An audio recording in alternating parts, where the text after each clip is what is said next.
చూస్తున్నాం. రాష్ట్రంలో ప్రత్యర్థుల్ని తిట్టే వాళ్ళకే సీట్లు ఇస్తామని జగన్ చెప్పడం ఏం రాజకీయమని ప్రశ్నించారు చంద్రబాబు నాయుడు.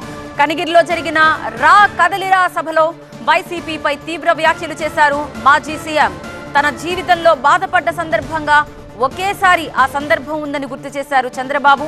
అది అసెంబ్లీలో తన సతీమణిని తిట్టినప్పుడే అని గుర్తు చేశారు. సీటు కావాలంటే, ఎమ్మెల్యే సీటు కావాలంటే ఎంత సేవ చేశావని కాదు, చంద్రబాబుని ఎన్నిసార్లు తిట్టావు, ఎన్నిసార్లు బండబూతులు తిట్టావు, లోకేష్ ఎంత తిట్టావు, పవన్ కళ్యాణ్ ఎంత తిట్టావు, దానిపైన సీట్లు ఇచ్చే పరిస్థితి వస్తే ఇంకా ఈ రాష్ట్రం ఏమవుతుందో మీరే ఆలోచించమని మిమ్మల్ని కోరుతున్నా. కొంతమంది ఎమ్మెల్యేలు అన్నారు, కొంతమంది ఎంపీలు అన్నారు, మాకు సంస్కారం ఉంది, నీకు సంస్కారం లేదు, మేము తిట్టాం, అవసరమైతే నువ్వు సీట్ ఎక్కిపోయినా పర్వాలేదని చెప్పారు. వాళ్ళని గట్టిగా అభినందిస్తున్నా, మీరు కూడా అభినందించాల్సిన అవసరం ఉంది.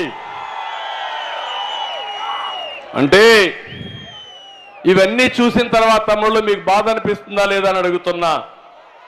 ఎలాంటి సంస్కృతి ఇది అంటే, నన్ను మా మిస్సెస్ని అసెంబ్లీ సాక్షిగా తిడితే, బూతులు తిడితే వీళ్ళు పెద్ద నాయకులు అయిపోతారా అని నేను అడుగుతున్నా. నా జీవితంలో ఎప్పుడూ బాధపడ్డా, ఒక్కరోజే నేను బాధపడ్డా. నా జీవితంలో 23 క్లేమోర్ మైన్స్ నా మీద బ్లాస్ట్ చేసినప్పుడు కూడా సాక్షాత్ వెంకటేశ్వర స్వామి నాకు ప్రాణభిక్ష పెట్టాడు. ఆ రోజు కూడా నేను భయపడలా. నేను చేశాను ఒక మంచి పని, ప్రజల కోసం బతికాను.